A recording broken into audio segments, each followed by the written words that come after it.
Para el día de hoy, justamente, tenemos esta parte de la mesa que está vinculada con la psicología, educación y bienestar.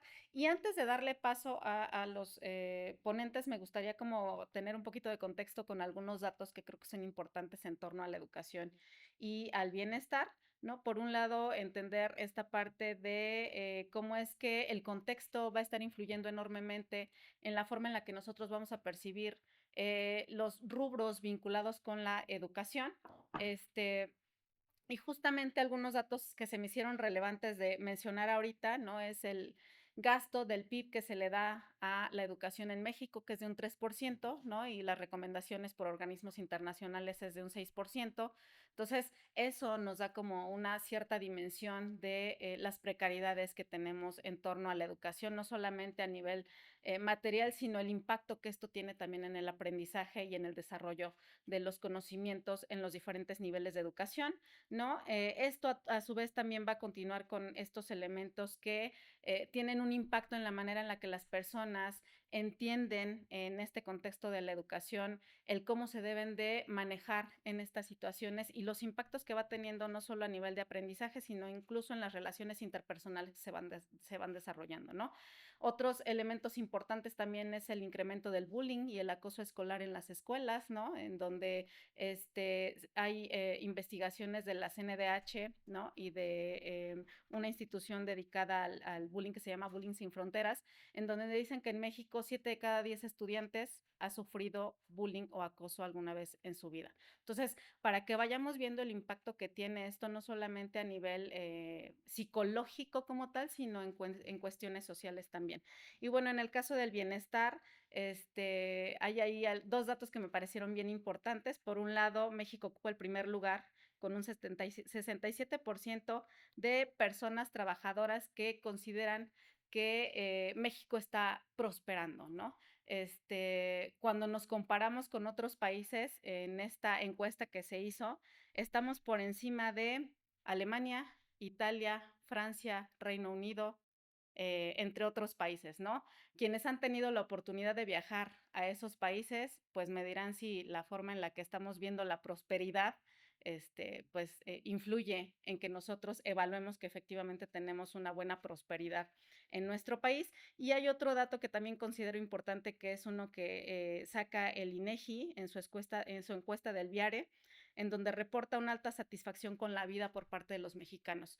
En una escala de 10, los mexicanos puntuamos en 8.6 con la satisfacción con la vida, ¿no? Sin embargo, habría que cuestionar también ahí qué elementos del contexto están contribuyendo en que esa satisfacción esté en ese nivel, porque cuando evaluamos o cuando se ven las evaluaciones en torno a temas como la inseguridad, la satisfacción es de un 6.5. Entonces, es bien importante tener algunos elementos de contexto, ¿no? Para poder entender hacia dónde va esta situación de la educación y del bienestar y qué entendemos por ello, ¿no? Para ello vamos a dar paso a nuestros ponentes, ¿no? Cada quien trae algo que quiere compartir con nosotros. Les comunico, tienen entre 15 y 20 minutos para su presentación. Vamos a dar las presentaciones de corrido y al final vamos a dejar un espacio para preguntas o comentarios por parte de ustedes como público. Es importante que participen porque finalmente estas mesas se hacen con la intención de debatir y de tratar de contrastar ideas. Seguramente algunas cosas de las que decimos de este lado no chequen allá o al revés, ¿no? Incluso checan y quieren hacer como eco de esa información. Entonces vamos a dar paso a la primera presentación, que está a cargo del doctor Alan Josué Soto Carrillo. Por favor, si le puedo pasar el micrófono y Bueno, bueno. Están apagados, ¿no? Bueno, bueno. ¿Se escucha bien así, sin micrófono? A ver. A ver, Creo que ya está este. bueno, ya. Ahí está. Bueno, buenos días a todos, o tardes más bien, buenas tardes. Pues antes que nada un agradecimiento por la invitación. Y bueno, aquí tenemos una pregunta central para abordar este eje temático que tiene que ver con la psicología, la educación y el bienestar. Y esta pregunta central que yo me planteaba cuando me ponía a pensar en estas tres líneas temáticas, pues era si las escuelas, o mejor dicho, la escuela, como una institución, educa para el bienestar, puede educar para el bienestar, pero sin reformar sus propias estructuras. Para ello, bueno, hay una antesala, un contexto que hay que revisar para tratar de dar respuesta a esta pregunta, y es ahí donde se van a ir imbricando los tres ejes temáticos. Pasamos a la siguiente. Bueno, de entrada, pues hay bastantes aportes que la psicología ha hecho a la educación, sobre todo su implicación en los planes y programas de estudio en América Latina y en México, a partir de, a pesar de que algunos planteamientos teóricos que están plasmados ahí en la diapositiva se presentaron previo al momento histórico en el que se fueron popularizando y se fueron adecuando en los planes y programas, pues la psicología constantemente ha nutrido a la educación, desde el conductismo, allá en los años 60, posteriormente en los años 70 el cognitivismo también tuvo gran auge, en un momento dado también las teorías socioculturales, y en últimas fechas, en los años 90 y en épocas recientes, pues también hay un gran auge de algunas teorías que tienen que ver con el desarrollo emocional, el aprendizaje significativo, entre otros. De tal manera que la educación pues ha estado vinculada a la disciplina psicológica de manera permanente. Y en este sentido es muy común que en las narrativas sociales escuchemos que cuando hay problemas en una sociedad, pues estos se pueden resolver a través de la educación. Y quienes trabajamos en las instituciones educativas, pues también conocemos que hay una narrativa que es muy persistente, en donde cuando hay problemas en una escuela, pues generalmente se tratan de resolver, no en todas las instituciones, pero sí en la gran mayoría, a través de los psicólogos. Es decir, acuden al psicólogo educativo o a los psicólogos o psicólogas educativos. ¿Para qué? Pues para ver cómo se resuelven estas problemáticas. Eso pues genera una gran responsabilidad sobre dos entidades, una sobre quienes trabajan en las escuelas, directivos, docentes y demás personal, pero también en este sentido, en la psicología educativa, pues hay ahí un gran peso. Pasamos a la siguiente, por favor. Y bueno, dentro de las actividades que tienen los psicólogos educativos y las psicólogas educativas, pues principalmente tiene que ver con reflexionar e intervenir sobre el comportamiento humano en situaciones educativas, mediante pues el desarrollo de la capacidad de las personas, los grupos y las instituciones. Esto pues es muy complejo y muy amplio. De hecho, pues desde el diseño y la orientación instruccional hacemos programas de promoción, prevención, intervención, investigación en contextos educativos, sean formales, no formales o informales.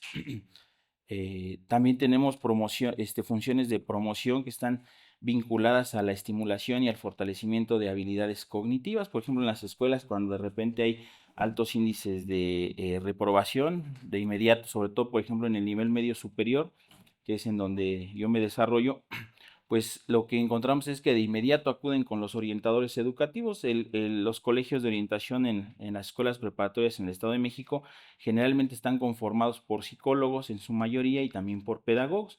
Entonces de inmediato acuden, ¿qué está pasando? ¿No? Y entonces empieza a hacer ahí la investigación para ver cuáles son los factores que están influyendo. En otros ítems que también intervenimos, pues tiene que ver con el entrenamiento y la formación de agentes educativos. En este sentido, pues capacitamos y damos formación a entidades educativas como son padres de familia, docentes, directivos. De hecho, por ejemplo, en los planes y programas hay un documento que es el eje rector de la orientación educativa en el Estado de México, y en ese documento señala que el punto medular es el orientador educativo, porque es quien tiene vínculo con los directivos, con los docentes, con los estudiantes y con los padres de familia. Y en ese sentido, pues es que se ejercen estas funciones de la psicología educativa, sobre todo también bueno, en épocas más recientes, en el apoyo y en la gestión de los conflictos. De igual manera, pues tenemos funciones de consultoría, de orientación y de tutoría psicoeducativa. no solamente nos encargamos de los problemas propiamente educativos, sino también de aquellos que tienen que ver con el desarrollo psicoafectivo de los estudiantes, ¿no? Cuando algún estudiante tiene alguna situación en particular, algún duelo o algo que le está afligiendo afectivamente, pues es ahí donde el psicólogo educativo interviene. Dentro de otras, pues también está la atención a poblaciones en situaciones de exclusión y de riesgo. Y bueno, eso es parte de lo que la psicología, podríamos decir. Hay más cosas, pero ahorita lo vamos a centrar en estos temas. Es de lo que aporta a la educación. Pasamos a la siguiente.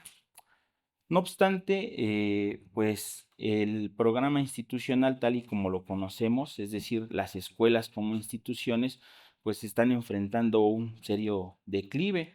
Ahí hay un autor, un sociólogo de apellido Dubet, que menciona que pues esta escuela como institución tal y como la conocemos, pues estaba instaurada bajo ciertos pilares que hoy en la actualidad pues se están quizás no resquebrajando, pero se tienen que reorganizar porque la sociedad pues no es la misma que hace un siglo o 2 siglos y por ende las instituciones educativas pues también tienen que actualizarse para responder a estas nuevas necesidades. Dentro de esos pilares fundamentales que menciona este autor, bueno, encontrábamos algunos valores sagrados que estaban ahí dándole identidad, como eran la nación, la república, el mismo pensamiento científico, cosas que van más allá, elementos que van más allá de los individuos. Había una vocación, en este sentido, pues en la educación, pues para ser docente se tendría que tener una vocación o se refería de esa manera, es decir, había una misión y un sentido de servicio que justificaba hasta cierto punto esa autoridad moral. En el sentido educativo, pues podríamos hablar de esa autoridad que tenían los docentes. Al respecto, también hay otros autores como Emilio Tenti Fanfani que mencionan también que hay grandes cambios en la forma en la que esta autoridad docente pues se ha ido transformando, ¿no? Anteriormente bastaba un nombramiento que te otorgaba el Estado, tú eras docente frente a grupo y eso implicaba que de parte de los estudiantes pues había toda una serie de comportamientos, entre ellos el respeto que estaba así de manera muy marcada. Hoy en día lo que plantean estos autores pues es que esa autoridad docente, para ejercer esa autoridad docente ya no basta solamente un nombramiento, sino que se requieren de otras habilidades profesionales para atender las nuevas necesidades de las nuevas comunidades, de las nuevas poblaciones. La escuela o las escuelas eran vistas como santuarios, ¿no? Funcionaban incluso como espacios separados y protegidos del mundo exterior. Había un orden simbólico y práctico con sus propias reglas, sus propios tiempos, sus propios espacios. De alguna forma estaba resguardada de las influencias externas y podríamos decir incluso hasta de la corrupción, lo mencionaba este autor. Hoy en día vemos que hay una permeabilidad muy fuerte de todo lo que ocurre a nivel social al interior de las escuelas. Un ejemplo muy pragmático, podríamos hablar, por ejemplo, del consumo de sustancias nocivas para la salud. En el Estado de México, recientemente platicando con compañeros de Protección Civil, nos mencionaban que en algunas capacitaciones que han ido a dar sobre estos temas, pues se encontraban con que hay grandes problemas de consumo en las instituciones, pero no se referían ellos a los problemas que se enfrentaban hace 20 o 30 o 40 años los docentes y los directivos de las escuelas, ¿no? Que eran alumnos o estudiantes que tenían problemas de consumo, pero de manera muy aislada, ¿no?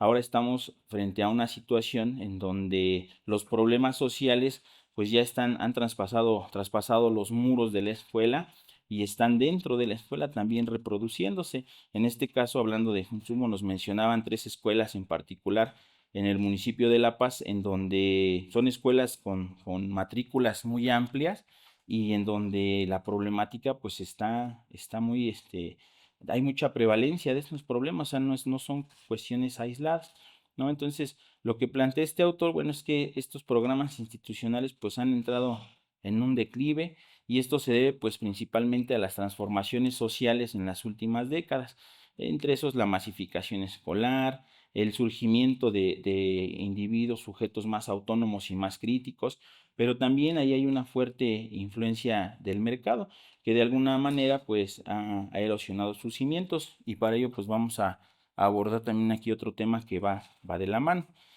Aquí, bueno, el resultado pues es una profunda sensación de crisis y de desorientación, sobre todo entre los actores educativos. Pasamos a la siguiente, maestra, por favor. Bueno, para centrarnos en esta dimensión, pues es importante comprender que las escuelas son entidades que dependen principalmente del Estado o de algunos proyectos políticos que se rigen desde el Estado. Nosotros, bueno, sabemos que el neoliberalismo, entre otras cosas, pues también es una forma de gobierno. Esta forma de gobierno, además de ser una política económica, retomando un poco a Henry Giroux, menciona que pues esta forma de gobierno va a producir ciertas identidades y ciertas formas para regular estas relaciones. Se supone que se tendría que conducir por la ética, pero es una ética un tanto viciada hacia la supervivencia del más fuerte. Está fundamentada pues en algunas ideas del liberalismo, en donde pues se pretende formar individuos libres, pero pues también estos tendrían que estar comprometidos con el derecho de las instituciones y de los grupos. No obstante, pues hemos visto que algunas de estas instituciones y algunos de estos grupos pues en realidad van dirigiendo ciertas instituciones, pero también hay una malversación ahí de los recursos, hay una acumulación de riqueza, y en realidad dejan de lado los asuntos que tienen que ver con la ética y los costos sociales. Ese mismo proyecto neoliberal como política y como proyecto político pues vive en un amaciato con la privatización de los servicios públicos, la venta de las funciones estatales, la desregulación de las finanzas, el trabajo.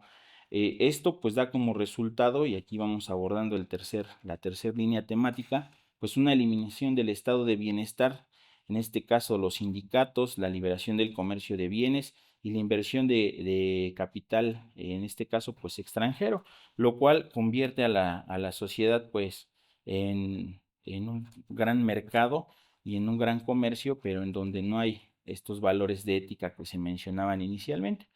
Pero bueno, la política neoliberal va más allá, y también el mismo autor Giraud la entiende como una forma de pedagogía pública y de política cultural, es decir, una forma de hacer la educación pública, pero también una forma de regular y de organizar la cultura en un territorio. En este sentido, bueno, el neoliberalismo va a proyectar en todas las dimensiones de la vida, en los términos de racionalidad del mercado, esta forma de vivir de alguna manera va a legitimar una cultura de la crueldad, la competitividad, los salarios duros, una guerra contra los valores públicos, puesto que se defiende el bienestar individual y no el colectivo. También hay una guerra ahí contra las esferas públicas. Es decir, lo que rige y marca la ideología, pues es el capital.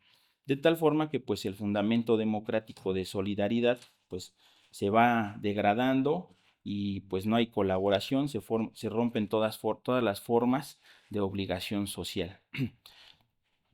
Esto pues obviamente recae sobre los docentes, porque pues son ellos los que están representando estas políticas frente a los estudiantes de alguna manera, y son los encargados pues en ese sentido de, no sería la idea de reproducirlo como tal, sino más bien de hacer la crítica, pero también hay algunos autores como Navia y el mismo Giroux en otros textos donde mencionan que, por ejemplo, en el caso de las políticas educativas, hay algunas políticas educativas que se han implementado en las últimas décadas, sobre todo en América Latina, que de alguna manera instrumentalizan a los docentes como meros técnicos que van a reproducir un plan o un programa de estudios, dejando de lado pues esta parte en donde los docentes pues tendrían que ser educadores críticos y ciudadanos activos.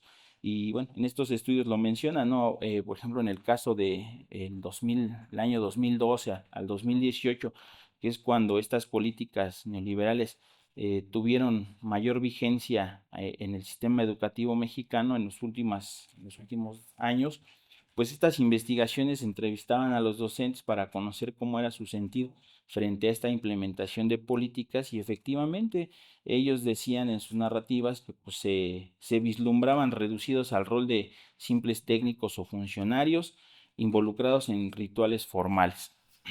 Pasamos a la siguiente. Gracias.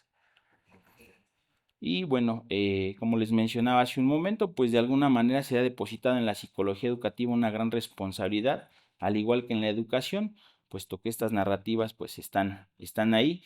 No obstante, pues tanto la psicología como la educación enfrentan problemas estructurales que no siempre se abordan. En este caso podemos hablar, por ejemplo, de estas alianzas que hay entre los grandes capitales con algunos gobiernos y algunos poderes fácticos, incluso el crimen organizado, como se ha evidenciado en algunos reportajes, y son ellos quienes diseñan estas políticas de mercantilización de la educación que de alguna manera profundizan la desigualdad y esto pues va a impactar directamente en el bienestar de las personas. Pasamos a la siguiente. En este sentido, pues habría que replantearse cómo entendemos el bienestar. El bienestar, bueno, podríamos vislumbrarlo desde el índice de desarrollo humano, que es un indicador que mide algunas dimensiones como es la salud, la educación y el conocimiento. Es un indicador que ha sido creado por la ONU y que sirve para implementar políticas en los distintos países. En el caso de América Latina, apuestan a una resiliencia social, pero también en el último reporte, pues mencionan algunas cuestiones muy crudas, ¿no? Hay una vulnerabilidad, una desigualdad persistente, una de cada 4 personas viven en pobreza, no extrema, pero sí en pobreza. La población es vulnerable ante cualquier desastre que pueda ocurrir, no hay mecanismos adecuados para enfrentar eventos adversos, hay una gran desigualdad en ingresos, entre otras cosas. Ante eso, pues pasamos a la siguiente, hay otros modelos, otros enfoques, está el de Marta Nussbaum, que ella menciona que lo que se requiere pues es crear capacidades, es decir, medir el progreso de los países, pero no solamente a partir de su riqueza o del Producto Interno Bruto, sino más bien viendo que cada persona realmente sea capaz de ser y de hacer y de vivir una vida con dignidad. Y ahí pues nos mencionan otras esferas, la vida, la salud pública, las emociones, la razón, la afiliación, el juego, el control del propio entorno, tanto político como material. No obstante, este enfoque, a mi parecer, creo que todavía se queda un tanto corto, si bien trata de humanizar el desarrollo, de respetar la diversidad y implementa una guía para la acción, pues yo creo que habría que abordarlo hacia un enfoque basado en los derechos humanos y sobre todo en la educación para la paz, ¿no? En ese sentido, pues pasamos a la siguiente. Habría que analizar lo que refiere Johan Galtung en relación a la violencia. Él nos menciona que hay distintos tipos de violencia. La que vemos pues es la violencia directa, es cuando las personas de repente pues tienen una agresión hacia ellos o entre ellos. Debajo de esta violencia directa, pues hay otras formas de violencia, como es la violencia cultural, que de alguna manera le va a dar legitimidad a esta violencia directa, pero hay otra que no se ve, pero está presente y tiene que ver con la violencia estructural, es decir, estas formas en las que está organizada la sociedad en su conjunto y que de alguna manera genera desigualdades sistemáticas, lo cual pues va junto con los otros dos tipos de violencia, pues va a generar un ciclo vicioso. La educación para la paz pues apunta a hacer esta crítica a estos 3 tipos de violencia y a intervenirla. En este sentido, bueno, pues formar ciudadanos que incidan y que hagan esta crítica en estos cambios culturales, pero también que se involucren de manera política, ¿no? Ahí hay un autor latinoamericano, Ramos Muslera, él apunta a la concepción de paz transformadora, entendiéndola como un proceso en cuyo desarrollo, pues la participación del conjunto de seres humanos es clave. Y en una de sus dimensiones, que es la estructural, pues se relaciona con la construcción de un sistema político, económico, justo en el que todas las personas gocen plenamente de sus derechos. La construcción de paz en esta dimensión implica trabajar para el desarrollo de una política y una economía que beneficie a todos y a todas y no solo que concentre la riqueza en unos cuantos. Ahí hay otros autores como Vicent Fisas, pasamos a la siguiente, que le apuestan también a hacer la crítica a esta violencia cultural y a promover otros valores, entonces el de aprender a vivir juntos, este desarme cultural, que por encima de todo priorice la dignidad humana sobre el consumismo y la violencia mediática. Y pasamos, creo que es la siguiente, por favor, a la última. Bueno, en este sentido, pues para dar respuesta a la pregunta inicial, pues no, yo creo que una escuela que no modifique, una escuela con E mayúscula, refiriéndonos a las instituciones, que no modifique sus estructuras, pues difícilmente va a lograr el bienestar de las personas que están ahí para formarse, ¿no? Entonces, eso es cuanto. Gracias. Agradecemos al doctor esta presentación que nos ha hecho sobre el vínculo entre la educación y el bienestar y justamente hacer como esta invitación a que vayan reflexionando, ¿no? Estos elementos que ya nos mencionaban, los contextos, los rubros, ¿no? La parte estructural, cómo va influyendo en la forma en la que nosotros vamos entendiendo la educación y sobre todo que reflexionen el papel que ustedes tienen como psicólogos y psicólogas a la hora de tratar de realizar intervenciones psicoeducativas, socioeducativas que vayan en este sentido de entender cómo las estructuras van a influir en la manera en la que se presentan estos fenómenos y cómo también la evolución sociocultural va teniendo impacto en las diferentes problemáticas que se van presentando. Vamos a pasar a la siguiente presentación, que está a cargo del doctor Juan Martínez Berriozábal. Gracias. Bien, ustedes se han dado cuenta que ya hace unos años para acá el fenómeno de la migración ha ido aumentando. Entonces, es digno de tratar de estudiar a partir de la psicología social y como marco teórico trabajamos lo de las creencias. Las definiciones, para empezar, de creencia de Fishbein y Axel de la teoría de la acción razonada y la acción planeada.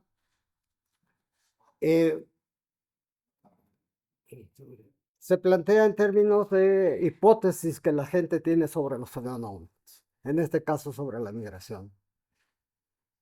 Aquí apunté orígenes de las creencias porque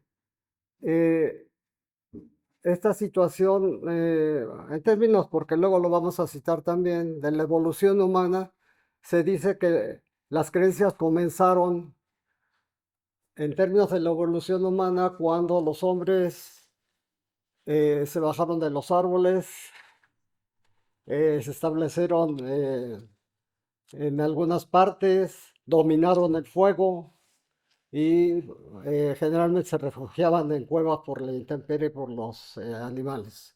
Entonces se cree o se supone que ahí se originaron las cogniciones, es decir, el lenguaje, posteriormente la escritura y la pintura, sobre todo las pinturas rupestres. Bueno, eso es en cuanto a creencias, su origen. Según el INEGI, las creencias, la migración se da en términos del movimiento de las personas, ya sea de un país a otro o de una ciudad a otra, ya sea esto permanente o transitorio. Esto es nuevamente en términos de que hasta que no se demuestre otra cosa, el origen del hombre está en África. Posteriormente se fueron a Asia, ya estamos hablando del Homo sapiens. Asia, después Europa, siguieron subiendo por Europa. Ya saben ustedes la idea de que atravesaron el estrecho de Bering y llegaron a América. Posteriormente ha habido otras situaciones, como cuando se descubrió América y llegaron españoles, europeos en general, a los españoles aquí a la parte de América, fundamentalmente a México y más abajo a Sudamérica. Y en la parte de arriba pues llegaron los ingleses y los franceses. Pero para que vean que el fenómeno este de la migración siempre ha estado presente en la vida de los humanos.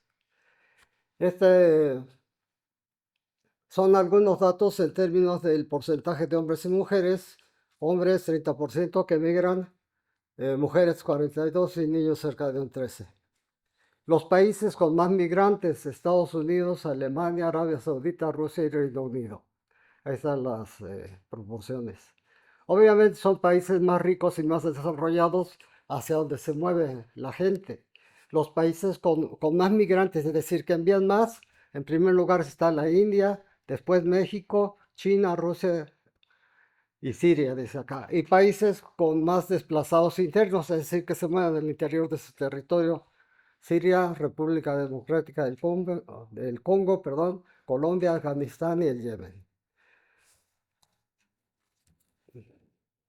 Esta es una predicción en términos del 2050, cómo va a estar la migración en América. Entonces, el más alto es México, después le sigue Brasil, para abajo está Colombia y Chile, y hasta abajo, más abajo está Argentina. Algunos datos de migración. De 2000 a 2020 se registró un aumento de migrantes de 123%. Aquí en México fundamentalmente estuvieron en Baja California, Ciudad de México, Chihuahua y Jalisco. Bueno, este de abajo ya ya se los había mencionado, ocupa el segundo lugar México en migración, 17.9 millones de migrantes. Este es un angelito que va volando hacia Estados Unidos. Esto es importante, la información de las remesas. Generalmente, cuando van los migrantes a otro país, envían recursos a sus países y eso es importante. Entonces, aquí estos datos se refieren a Venezuela, Colombia y Haití. Y sobre todo se ve en Colombia, es en millones de dólares lo que están enviando. Entonces es una cifra bastante importante. También sabemos que los mexicanos que están en Estados Unidos envían millones de dólares. De hecho, es de los ingresos del país más importantes. Ahora con esta situación de Trump que está trabajando en el sentido de que no vayan más migrantes, pues la situación se ha modificado un poco. Las causas de la migración en esta gráfica se supone que en primer lugar sería lo familiar, después el trabajo, las cuestiones educativas, la inseguridad. Estos datos más o menos coinciden con alguna información teórica que conseguimos, estas son gráficas. Aunque en primer lugar, como ustedes lo van a ver en términos de los resultados y a partir de las creencias de las personas, en primer lugar lo ocupan las situaciones económicas. En realidad, todas estas que están aquí planteadas, pues sí tienen que ver con lo económico. Otras imágenes. Bueno, hablamos de migración, no vamos a hablar de creencias. Se basan en la teoría de la comparación social de Festinger y Katz, la teoría del equilibrio y la atribución, y la teoría de la disonancia. Todas las creencias pueden tener diferentes clasificaciones según el fenómeno que lleguemos a estudiar. Por ejemplo, nosotros sabemos de causas, de aspectos económicos, de situaciones ecológicas que se presentan en términos de la migración. Podemos tener una clasificación de todas ellas. Este es un esquema general de la teoría de la acción razonada, que es si ustedes ven a la extrema, bueno, para mi derecha sería la conducta, después está la intención y las actitudes, las normas percibidas, el control. Valdría la pena decir que esta teoría de la acción razonada y este esquema estaba en términos de dos situaciones, la teoría de la acción razonada y la de la acción planeada. La de la acción planeada, de hecho, nomás mete normas, percepciones y lo que llama mando real. O sea, cómo vemos las normas sociales nosotros y cómo están afuera. Si a la extrema izquierda mía están todas las variables sociodemográficas que influyen en las creencias conductuales, normativas, de control, pero pueden ser otras. Y de estas actitudes es importante enfatizar, bueno, por lo menos para mí, que el estudio de las creencias viene a partir de los estudios de las actitudes. Las actitudes son predisposiciones, las creencias son suposiciones. Ambas son valiosas para el estudio de la psicología social.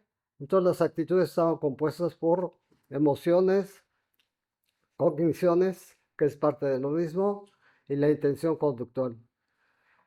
Fishing y Axel vieron que en alguna medida las actitudes no explicaban los fenómenos tan ampliamente.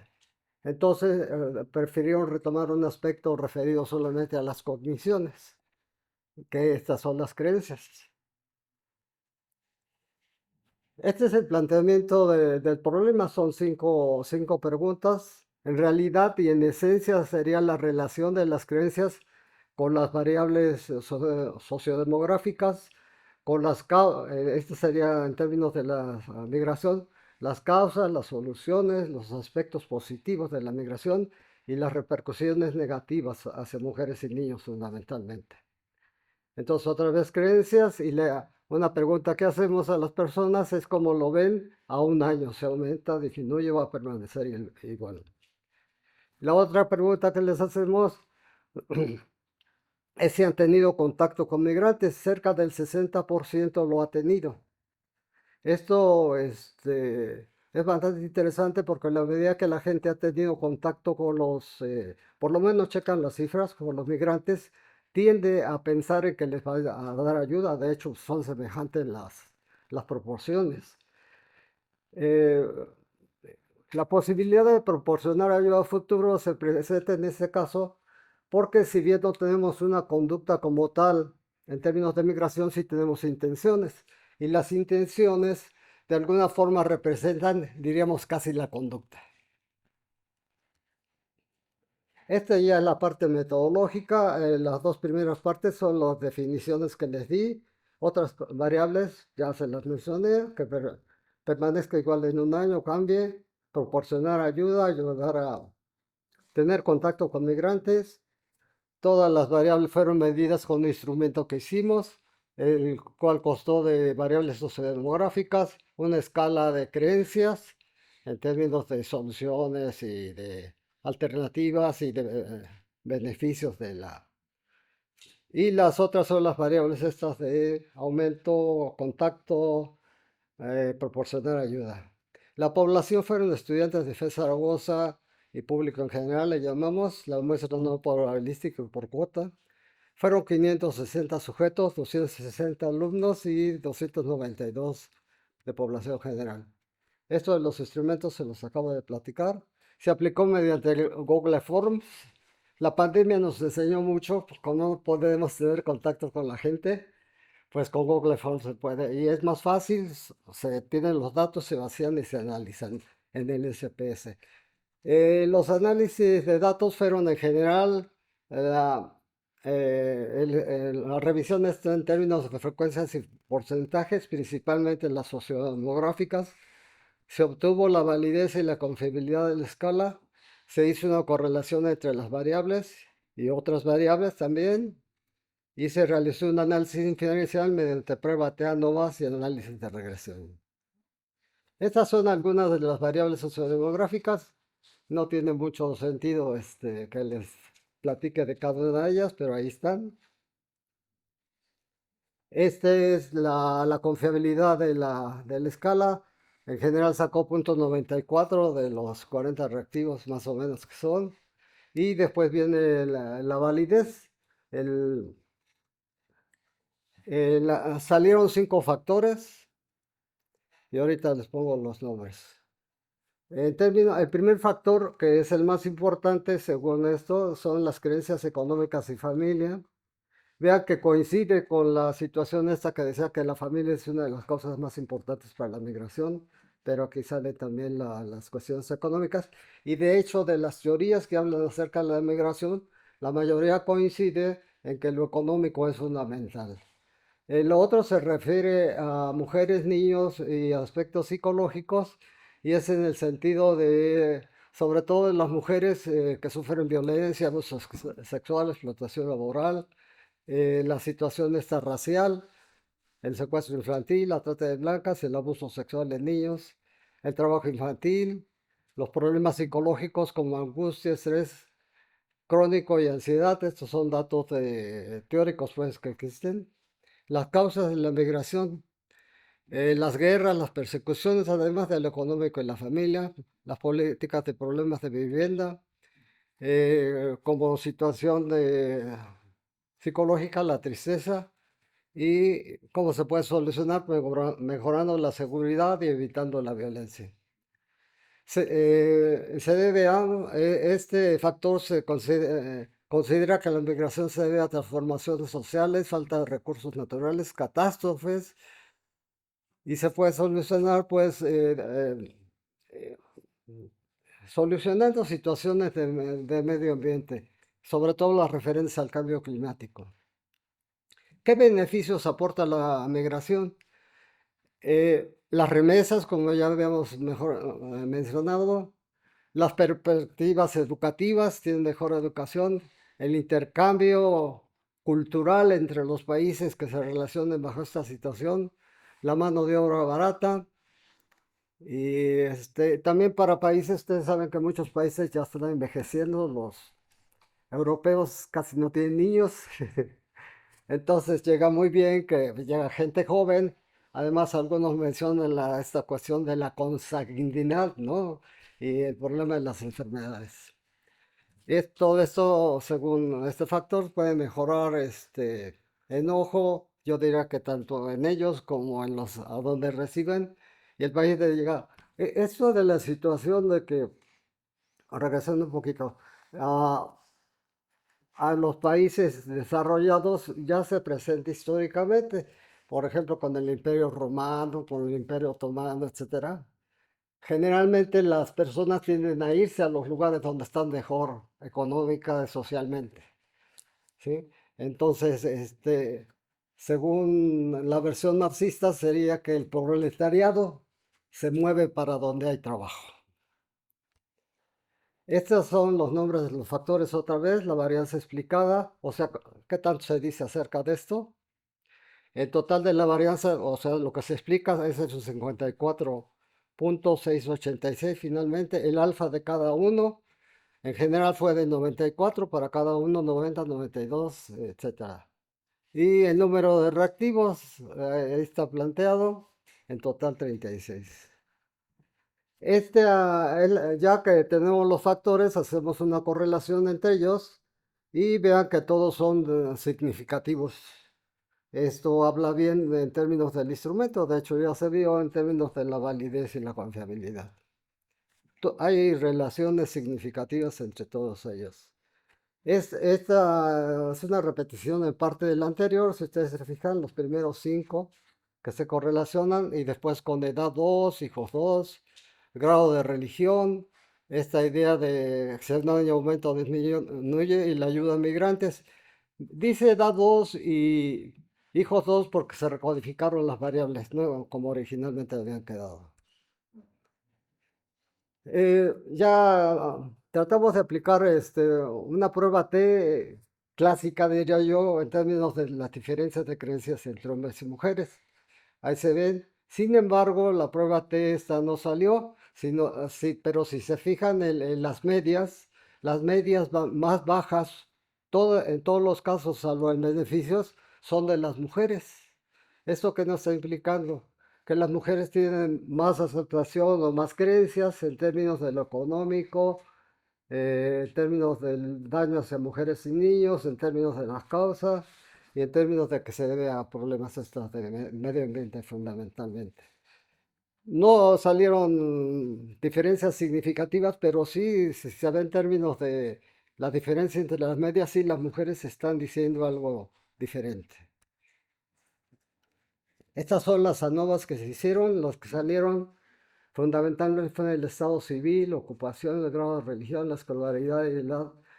generalmente ahí vienen los números, pero la idea es que los solteros y casados aceptan más los beneficios, mientras en la unión libre no, por ejemplo, es la clasificación que tenemos. En términos de la ocupación, los estudiantes están más en desacuerdo con las creencias de los beneficios. ¡Ay! No me fijé, pero siempre me pasa. Bueno, todas estas variables también se metieron en el análisis de regresión, que son predicciones. Entonces, de un lado tenemos las variables independientes y de otro las dependientes. Es importante porque, bueno, para algunos que hacen investigación de tipo cuantitativa, uno de los aspectos fundamentales son las predicciones. Y si no se hacen predicciones, según ellos no hay ciencia. Entonces, bueno, aquí están las predicciones. El más importante o de los más importantes es, se debe a beneficios. De hecho, están acomodados en las R, si se fijan allá, de mayor a menor. Entonces, las de más arriba explican más y las de más abajo explican menos. Conclusiones. Todos de alguna u otra manera somos migrantes. Hasta el momento no se va a acabar la migración y mientras exista la diferencia entre países pobres y ricos. Se puede solucionar mediante situaciones económicas, lo referente al cambio climático, lo referente a catástrofes naturales e interviniendo en falta de recursos naturales. Ya voy a decir. Provoca problemas en general como ansiedad, angustia, tristeza y enojo. Se debe a las guerras, presiones, políticas de vivienda y transformaciones sociales. Puede ser para lo que decíamos antes, puede ser favorable para países con problemas de envejecimiento, permitiría la interculturalidad, las remesas, mejorar perspectivas educativas y generar mano de obra barata. Los factores más importantes que nos salieron porque se repiten más en los análisis como significativos son las creencias económicas, las familiares, el beneficio, y se comprueban las 5 hipótesis planteadas, perdón, que era la relación entre todas las variables con las creencias que planteamos. Gracias.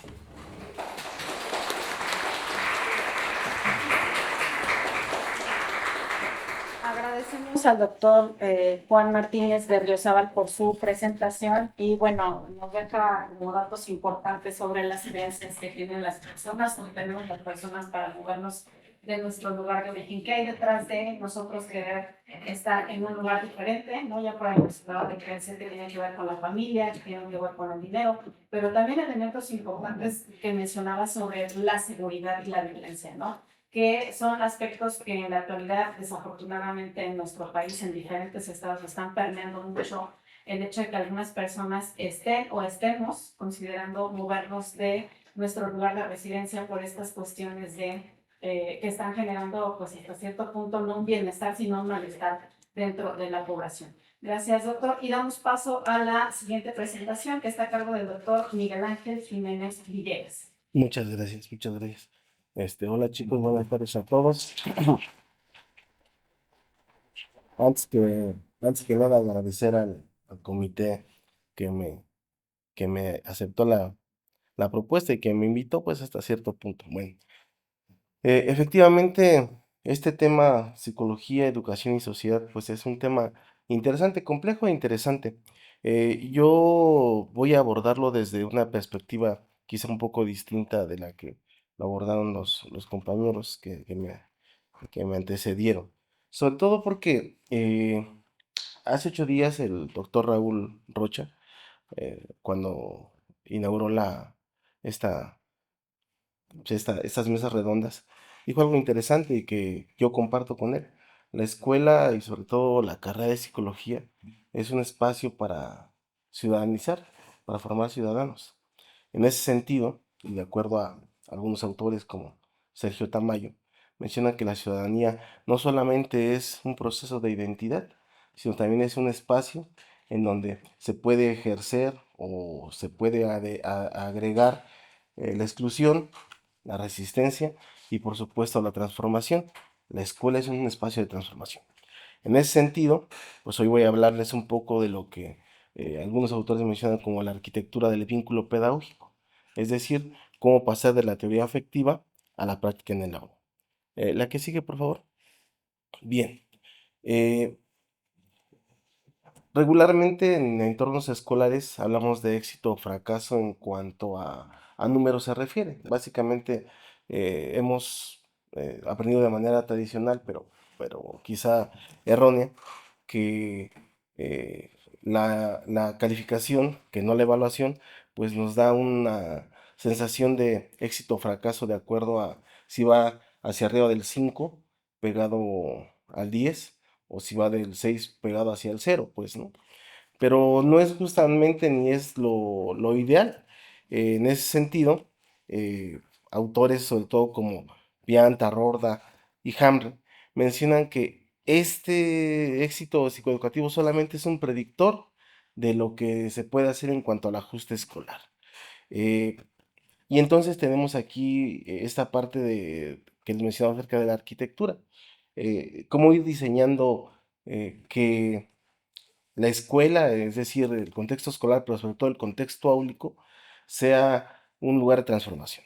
Y entonces tenemos que, si hay un vínculo por parte del docente, ojo, un vínculo, quiero decir cercanía, quiero decir calidez, quiero decir buen trato hacia el estudiante. Si hay una cercanía, esa cercanía por ende debe de generar cierta seguridad, debe de aumentar la autoeficacia, tanto del alumno como del profesor, y por ende debe de elevar significativamente el logro académico. Por lo contrario, cuando hay un contexto áulico en donde hay conflicto, regularmente el estudiante se desvía. Es decir, no necesariamente hacia el fracaso, pero sí se desvía hacia el objetivo que se tenía planeado en cuanto a su estancia dentro de la institución. La que sigue, por favor. Eh, Autores como Flores, que retoman sobre todo a autores brasileños, mencionan algo que llaman masia pedagógica. En portugués, yo no sé portugués, pero bueno, tuve que darme la tarea de investigar. Masia significa como blando, suave o algo que puede ser maleable.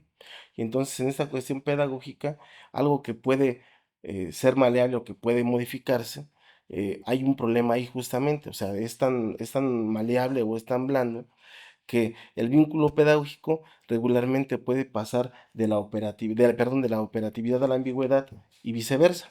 ¿Esto qué quiere decir? Eh, a veces desviamos por alguna razón o nos equivocamos en creer que el mostrar calidez, el mostrar apoyo emocional, el ser cercano al alumnado, eso nos va a garantizar que haya un buen trabajo dentro del aula. Puede ser sí, no, pero justamente esta cuestión de ser tan maleable el asunto, a veces se suele confundirse entonces en que el alumno piense que somos sus amigos. Por el contrario, a veces esto puede ser también motivo para creer que somos, o sea, sobre todo nosotros creer que somos buenos profesores porque el alumno así lo indica. Pero si somos sinceros, eh, y sobre todo pensando en las evaluaciones educativas eh, que hacen ustedes con el docente al finalizar cada semestre, yo sigo insistiendo en que el instrumento que se utiliza pues es un poco sesgado, porque si el profesor los evalúa con 10, pues son profesores de 10. Si el profesor los evalúa con 9 y 8, son profesores de 9.5 para abajo. Pero si el profesor les enseñó, les exigió y los hizo trabajar, los evalúan de 7 para abajo. Y entonces resulta que en la evaluación docente, pues hay rubros como le falta didáctica, le faltan estrategias, lo cual pues no necesariamente. Entonces, es justamente este problema de ser tan maleable lo pedagógico, pues provoca ambigüedad. Ahora, Flores explica necesariamente que lo afectivo y lo cognitivo van de la mano. Esto afectivo y cognitivo debe de crear un espacio de transformación siguiendo el objetivo puramente pedagógico. Y aquí hay otro problema que yo veo, o al menos que he podido, pues, hasta cierto punto, pues, indagar en nuestro proceso como docentes que hemos tenido a lo largo de un tiempo. Cuando uno elige la carrera de normalista o de profesor, licenciado en educación, pues para eso estudia justamente. Y al lugar al que uno asiste o accede, nos enseñan estrategias pedagógicas, didácticas, incluso hasta cómo moderar la voz, cómo tener control de grupo, etcétera, etcétera. En educación superior, y me parece que ya no tanto en educación media superior, somos psicólogos.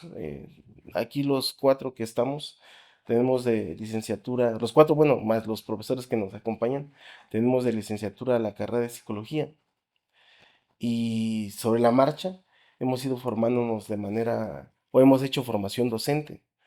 Hemos tenido que de manera continua ir haciendo cursos, sobre todo de temas, sobre todo de algunos espacios o algunas temáticas en particular que creamos nos hacen falta.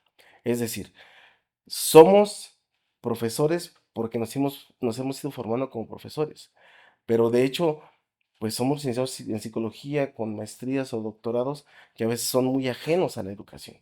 Y entonces, en esta cuestión de la ambigüedad y la operatividad, parece que juegan o va uno saliendo, es algo interesante, pues una relación así como que bidireccional, pero en donde se entrelaza, pues, ¿no? A veces eres muy operativo, a veces eres muy ambiguo y así estamos, pues, ¿no? La que sigue, por favor, otra. Gracias. Eh, en esto que le estoy yo mencionando, podemos hacer alusión a dos paradigmas de esta relación docente. Uno que tiene que ver con la perspectiva funcionalista, en donde a grandes rasgos, pues a final de cuentas, es lo que funciona se va a emplear para que se adapte al entorno y entonces se mantenga un equilibrio, que básicamente esa prácticamente es lo que hacemos los docentes. Nos adaptamos a un currículum, hacemos un programa guía y lo seguimos al pie de la letra desde el inicio hasta el final. Y está la otra, que es la perspectiva del trabajo docente. Y en ese trabajo docente, justamente algo que se procura es evitar el desgaste psicológico o psíquico, pues como menciona el texto. Pero no solamente del docente, sino también del estudiante. Eh, no es de extrañarse que muchas veces al inicio del semestre decimos ya nada más nos faltan 15 semanas, ya vamos de gana, pero no solo de parte de ustedes, sino también de parte de nosotros. O sea, hay que evitar ese desgaste. ¿Cómo se hace esto? Bueno, pues obviamente una de ellas es el afecto. Esta carga afectiva que muchas veces dejamos de lado. eh, Siguiendo una tradición a lo mejor en la cual pues, el docente es el encargado o es el conductor de un grupo, pero eso no te hace excluyente de que a un grupo o con un grupo o con un grupo de alumnos de las edades de ustedes, pues uno no pueda tener un tipo de trato distinto que no sea solamente el profesor. Aquí sigue, doctora. Gracias. Eh, Flores también menciona que hay algo interesante. Nuestra estructura curricular regularmente se organiza así, donde enseño, que en este caso sería, bueno, pues aquí en la universidad, la estructura pedagógica que es cómo enseño y la planificación curricular que es qué enseño. Eso nos queda claro a todos como docentes, porque ya está en un programa. Si ustedes revisan la página de la FES, la de la carrera, ahí está el tomo 1 y el tomo 2 de qué es lo que plantea cada una de las áreas. Pero viene la otra parte, o sea, esto tendría que ser lo último en lo cual tendríamos que preocuparnos. Está esta otra parte, que es las emociones docentes y los estudiantes con su filtro emocional. Es decir, somos seres humanos todos, tanto ustedes como nosotros, quizá con un poco más de experiencia, buenas o malas nosotros, pero a final de cuentas, igual con una carga emocional.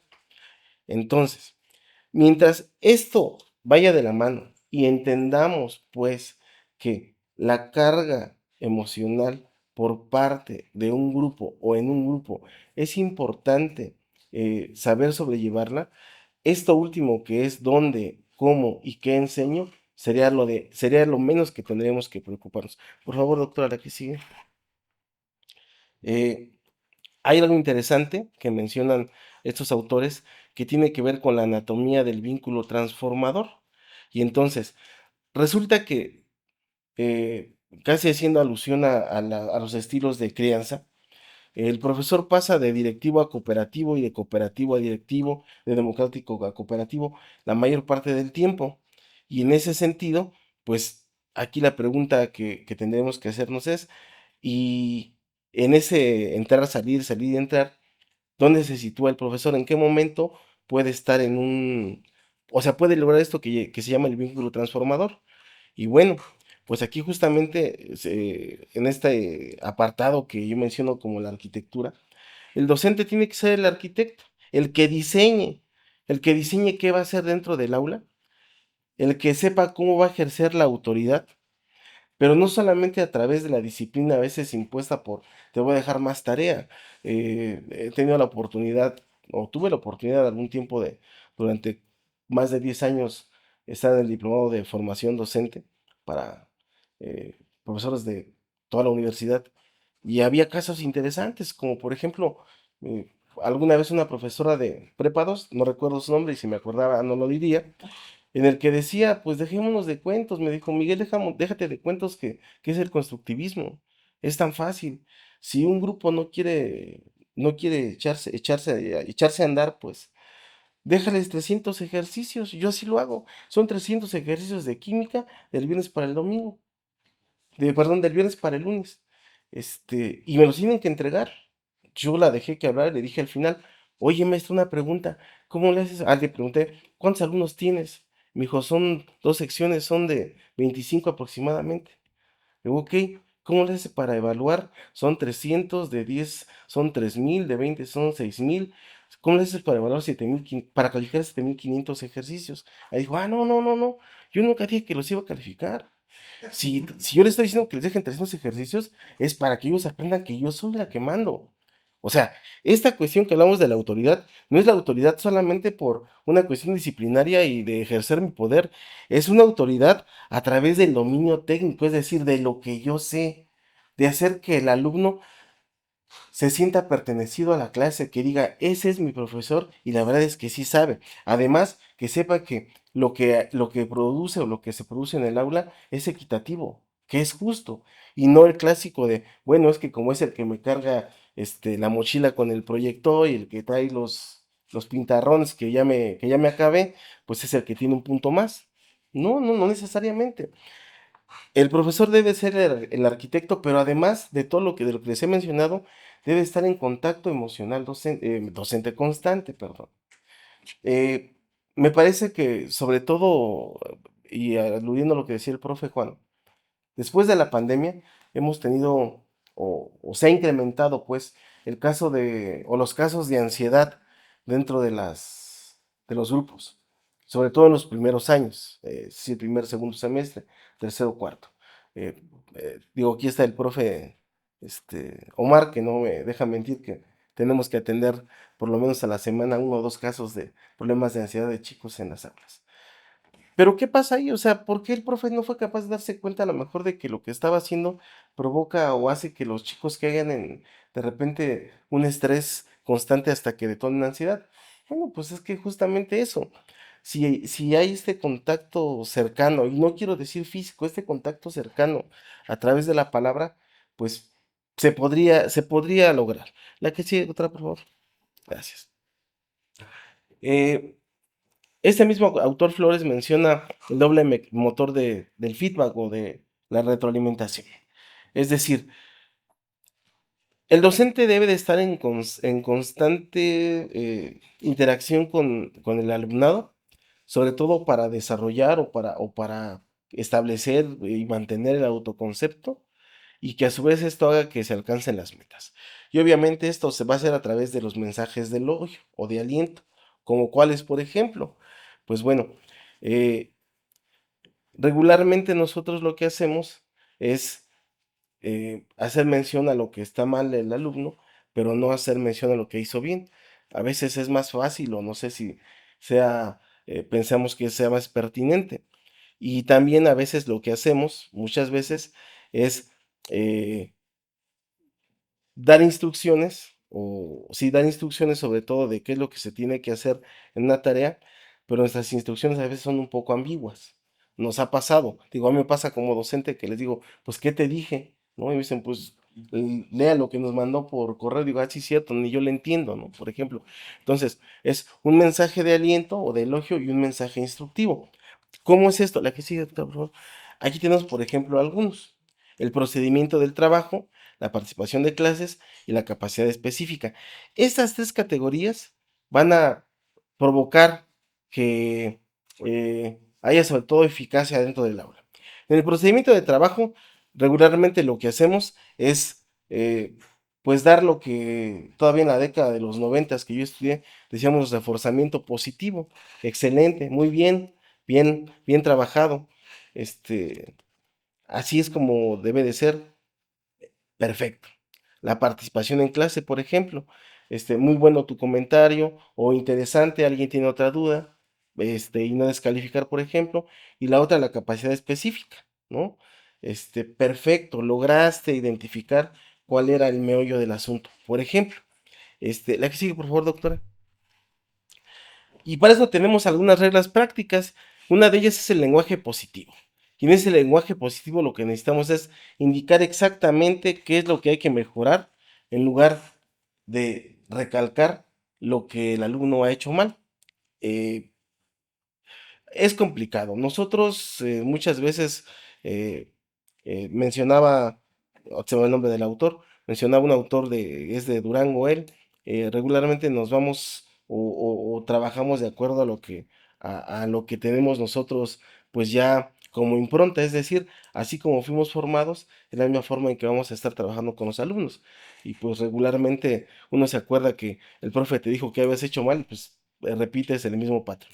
La otra es separar la acción de la identidad, es decir, centrarse en el comportamiento del alumno y no en el alumno como tal. Es decir, no es lo mismo decirle al alumno, ¿sabes qué? Eres un flojonazo, a decirle, me parece que puedes hacer mejor las cosas y entregarlas en tiempo y forma, por ejemplo. No se valen las descalificaciones, ¿no? En esta parte de, compañero, interesante lo que dijo, pero no sé qué leyó, ¿no? Por ejemplo, pensando en seminario, creo que no, creo que sería mejor decir, interesante lo que dijo, me parece que se adelantó 2 capítulos, pero ahorita lo arreglamos, vamos viendo cómo lo agregamos aquí a lo que estamos leyendo. Las atribuciones funcionales, es decir, esta parte de la explicación del éxito o el fracaso, basándonos en esto que llaman esfuerzos o estrategia, y sobre todo, asumir nosotros la autocrítica como docentes. Parte de esta arquitectura, lo que pretende es que nosotros seamos unos docentes reflexivos, sobre todo y a sabiendas de que el alumno también lo puede ser, llegar a este proceso reflexivo. Decíamos, o decía al principio, que la ciudadanía nos puede llevar a esta parte de la exclusión, la resistencia y sobre todo la transformación. Bueno, y sobre todo pensando en que la temática es psicología, educación y bienestar. ¿Por qué esperar hasta que el alumno esté fuera y entonces pueda hacer uso de todas este, de todo su valor como ciudadano democrático, cuando puede ser también en el aula? El aula puede ser este refugio transformador. El aula puede ser el sitio en donde el alumno, es decir, es el sitio donde converge la mitad del día. Ustedes llegan aquí ya sea muy temprano y se van tarde, o llegan muy a mediodía y se van todavía más tarde. ¿Por qué no hacer de esto un espacio en el cual sean ustedes unos buenos ciudadanos y sobre todo que el aula sea un lugar que les pueda producir ese bienestar y no al revés, en el cual se sufra, pues, ¿no? En el cual eh, termine el semestre y ustedes digan, ojalá que para el siguiente semestre no esté el mismo profe y que podamos ir, pues dejando la práctica de, referencias, profesores, psicología y, hola, nenis, ¿qué me dicen del profesor Alan Soto? ¿Qué lo conocen? Sus cuates van a decir que es excelente, los que no somos sus cuates van a decir, huye de él, ¿no? Te deja mucha tarea, pero estamos claros en este entendido, no hay objetividad, o son sus cuates o son los nuestros cuates. Y entonces nosotros hacemos una toma de decisión con quién nos vamos a inscribir basándonos en la experiencia de otros, pero la experiencia de otros no va a ser mi experiencia, porque el otro tiene una personalidad distinta a la mía. Y entonces después están sufriéndolo, ¿no? Y luego todas ponen para aquel que me recomendó a tal, y pues una serie de improperios que no voy a decir ni a repetir en este momento. La idea entonces es que el aula sea este refugio transformador, pero también que sea el vínculo pedagógico con el vínculo afectivo a través de la empatía. Y más que hablar de empatía, yo preferiría usar el término alteridad, es decir, esta capacidad de poder sentirnos nosotros, ya no como profesores o alumnos, sino como seres humanos. Es cuanto, doctora. Muchas gracias. Muchísimas gracias, agradecemos al doctor.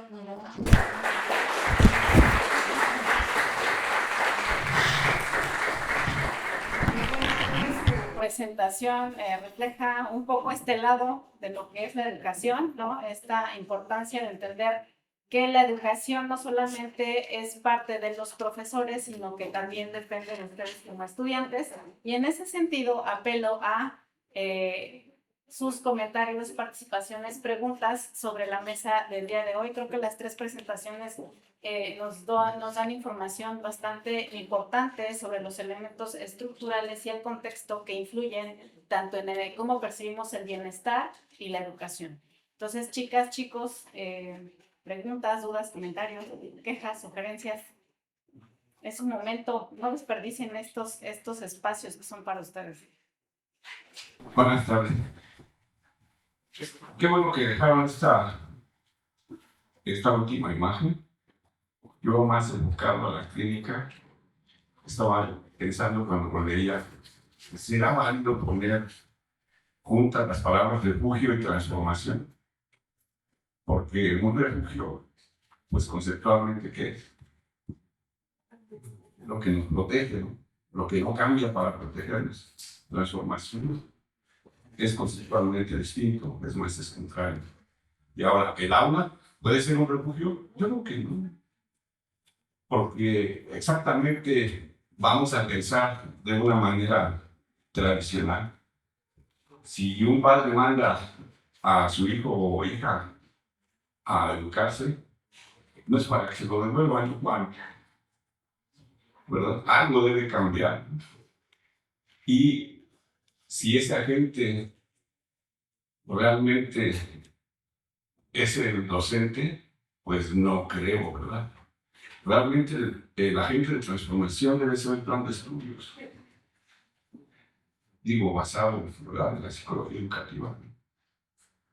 No sé aquí si exista alguna opinión distinta de esto, pero sí me gustaría escuchar su opinión.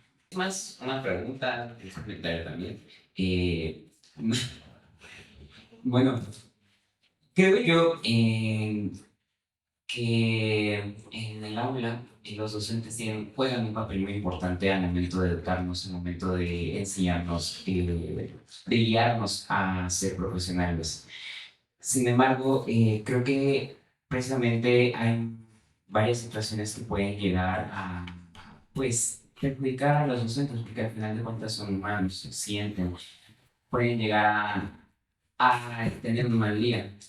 Pero creo yo que estas cosas, estas situaciones pueden llegar a provocar un desgaste, como se mencionaba en la última ponencia, un desgaste tanto de parte del docente como de parte del alumnado.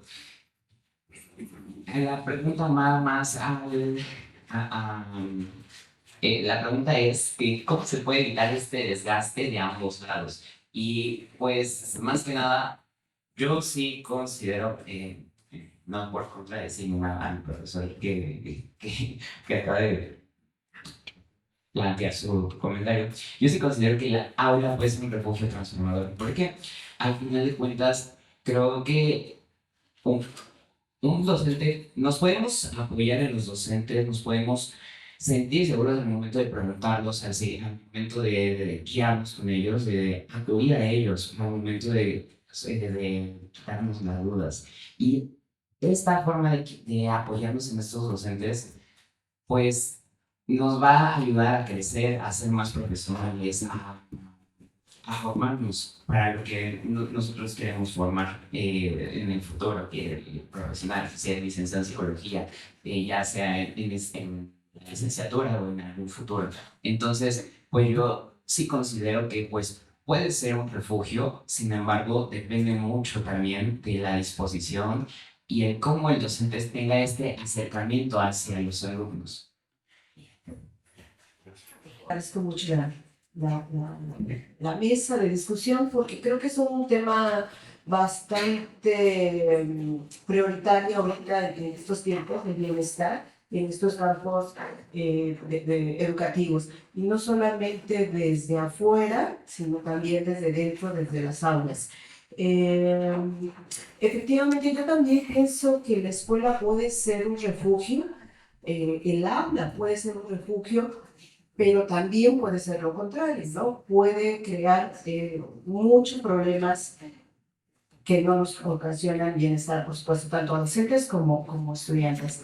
Mi pregunta muy específica es, a partir de lo que comentó el doctor Miguel Ángel, pero él hablaba más de los docentes, cómo promover una didáctica, un aula donde se sientan bien, donde estén bien, pero mucho desde los docentes. ¿Qué propone, qué propuestas creen viables para los estudiantes que podrían hacer para promover este bienestar, tanto físico como emocional, eh, académico incluso? Específicamente, mucho a partir de esta noticia que salía de la jornada, el cómo están llegando los estudiantes con ansiedad, cómo están llegando, no cómo están aquí adentro, pero definitivamente yo creo que también aquí hay mucha ansiedad, ya lo mencionaba Miguel Ángel, hay ansiedad en los estudiantes y hay otros trastornos mentales, seguramente de mucha importancia, no sé si debido a la pandemia o consecuencia de la pandemia o consecuencia de la digitalización del uso de dispositivos digitales, porque también sabemos que producen mucha ansiedad. Se está usando más de 3, 4, 5 horas entre nuestros estudiantes universitarios, y esos dispositivos pueden crear cierto problema, cierto estrés o malestar mental general. Entonces, a mí me lleva, pues, para promover este bienestar en los estudiantes, si hay alguna propuesta que podríamos proponer, ya sea desde las aulas, como docentes, pero por supuesto también como estudiantes. Gracias. Justo apenas en clase hace no mucho hablábamos de esta evaluación docente que se hace al final de los semestres y, o sea, siento que el sistema desde cómo está creado está mal, porque pues ya nos lo impone como un requisito para procedimientos que tengamos que hacer escolares, y eso presta mucho a cierto sesgo muy grande. Entonces, mi duda era, que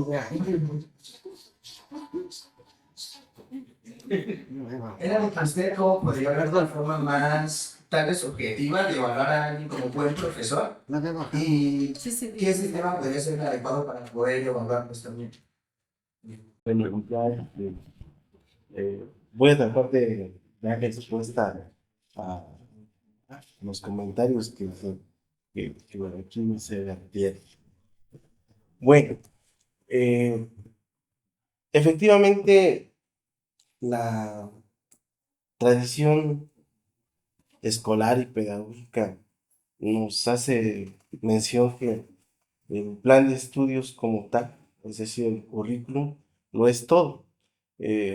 Julio Torres, en alguno de sus textos, sobre todo el currículum, hace mención de esto. O sea, mientras hay un currículum, el docente es lo de menos. Alguien viene, lo echa a andar y se transforma. Claro, son textos del siglo pasado.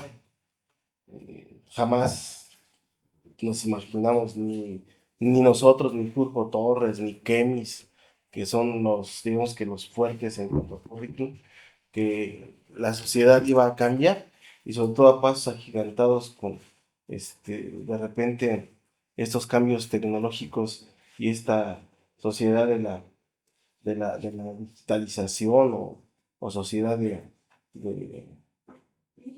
sí, la sociedad digital, pues, ¿no? Y es importante, pues, recalcar que ahora sí es importante el docente dentro de la escuela para que exista esa transformación. Es por un lado. Cuando yo escribo o me apoyo en esos textos para decir que el aula es un refugio. No solamente es parte de lo que dice el autor.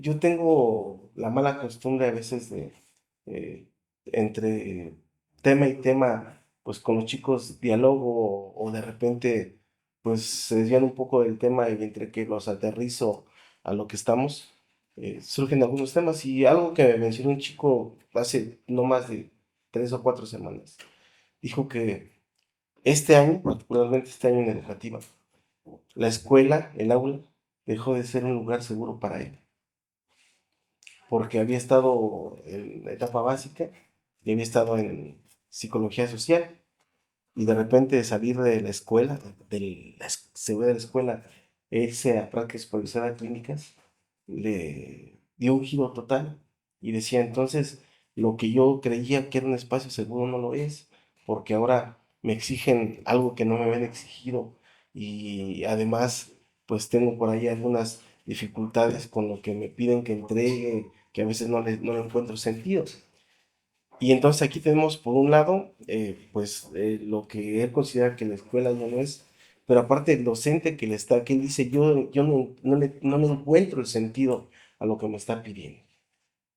Y entonces yo no quise preguntar quién eran los profes, digo, para no generar chisme, porque además, pues, ahorita estoy en una posición en la cual, si les pregunto quién es tu profe, pareciera como si yo los fuera a acusar o a levantar un castigo. Y digo, ok, pero gracias por mencionarlo.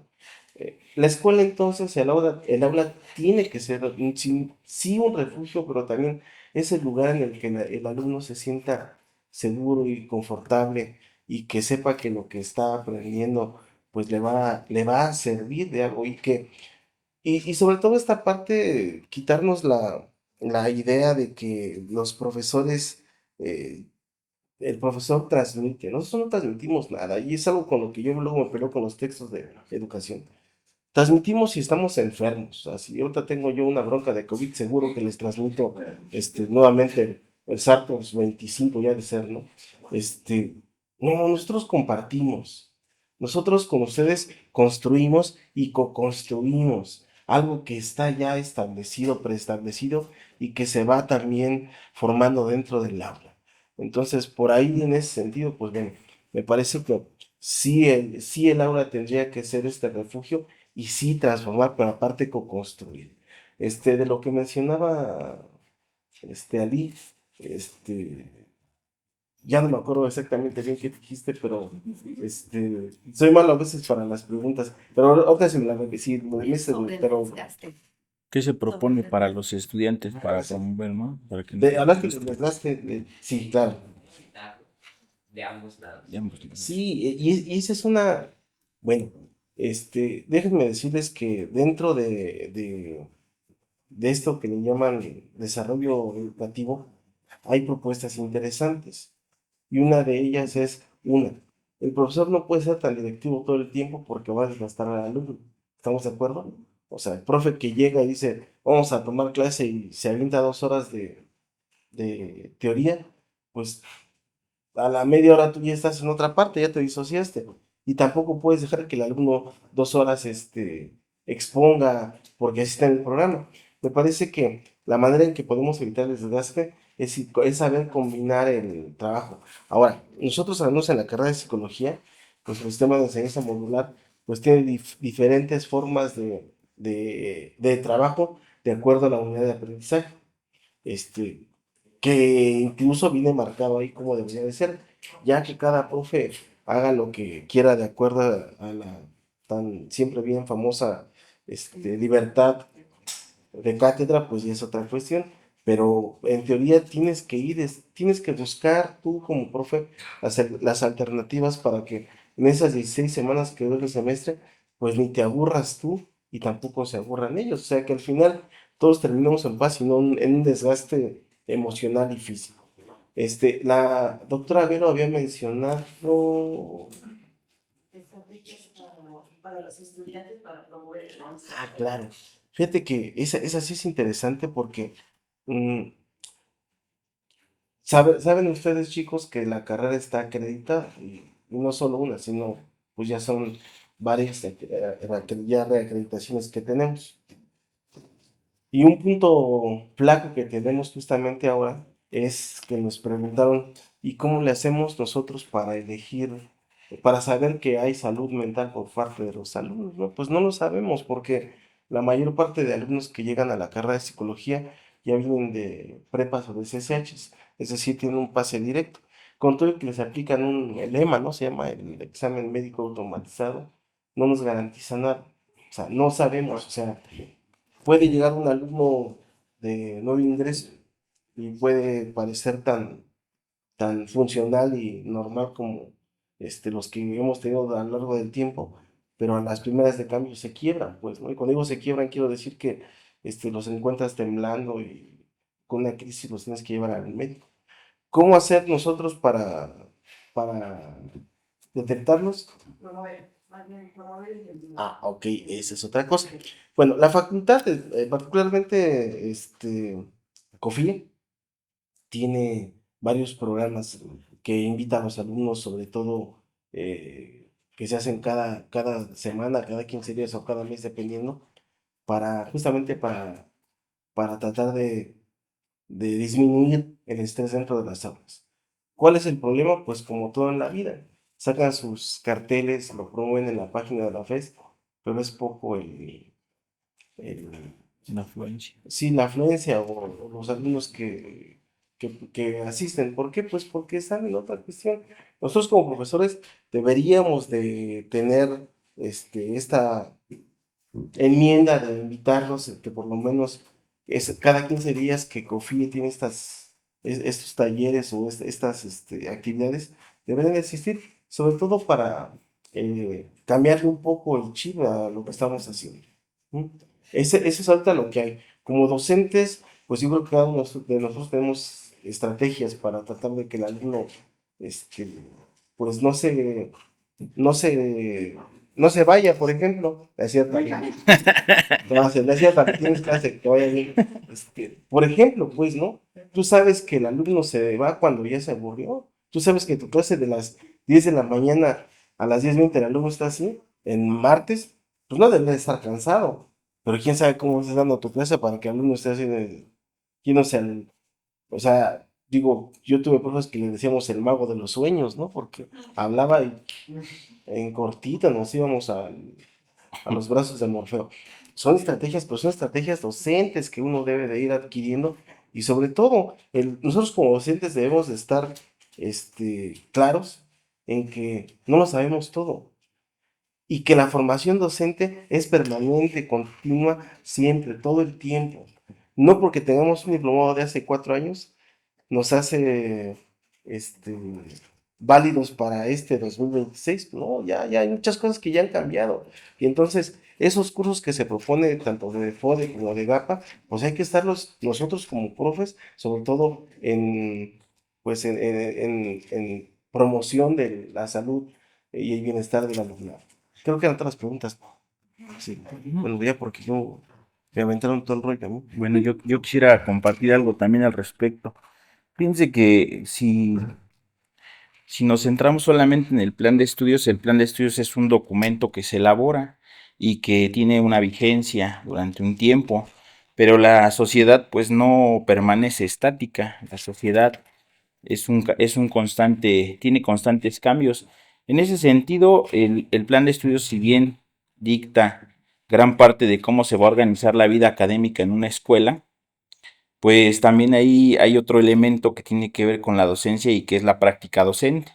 Por ejemplo, yo puedo tener un programa guía hermoso y que a lo mejor hable sobre el bienestar, ¿no? Y que abordemos esos temas, pero a lo mejor desde el momento en que mis estudiantes entran al aula ya están segregando cortisol, es más, desde antes de que lleguen al aula ya su cerebro está inundado de cortisol porque dicen, oh, ese profe es tremendo, ¿no? Hay algo en mi dinámica, en mi didáctica, en la forma en la que organizo mi clase que no está plasmado en el plan de estudios y que tiene que ver con esa práctica.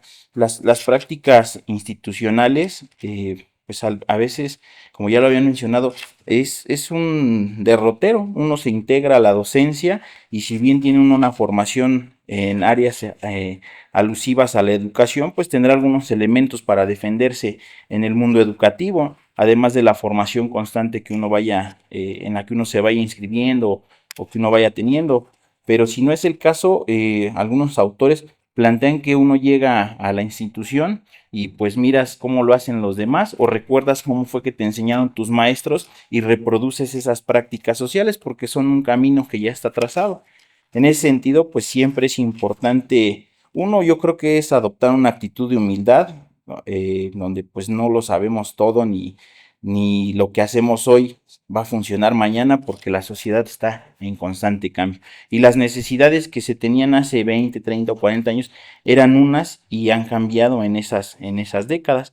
Por lo tanto, pues también nuestra práctica docente tiene que irse actualizando. Ahí yo les mencionaba a Emilio Tendi, él tiene un texto muy bonito sobre la autoridad docente y él menciona que pues esto ya se ha transformado la sociedad a tal grado que pues no basta con que tú te presentes al aula y digas, hola, yo soy su maestro, buenas tardes.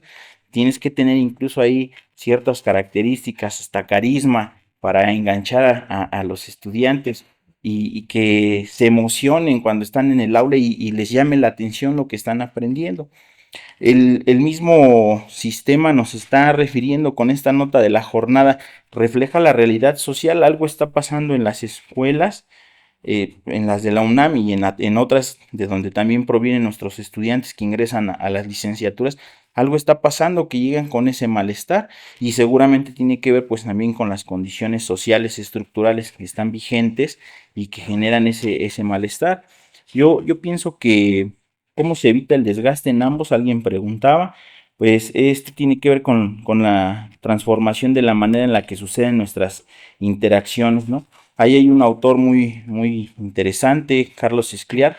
Él tiene un texto que se llama Fragmentos de amorosidad en la educación, pero él no habla de la amorosidad en ese sentido romántico, ¿no? Sino más bien la amorosidad vista como un gesto ético y político, que es fundamental pues para que ocurra el acto educativo. En ese sentido, pues nos, como docentes tenemos una tarea muy difícil porque pues también nos corresponde hacer la crítica a estas estructuras y a cómo está organizada la vida social y académica que puede repercutir de manera negativa en la formación de nuestros estudiantes.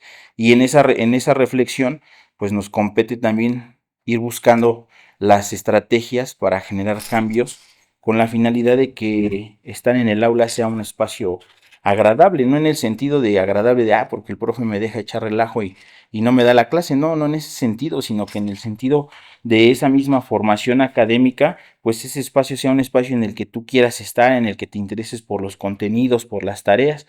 Si bien ya el doctor Miguel habló respecto a esta parte afectiva, pues también ahí hay otros elementos que se podrían considerar. Preguntaban qué se propone para los estudiantes para promover el bienestar físico, emocional y académico.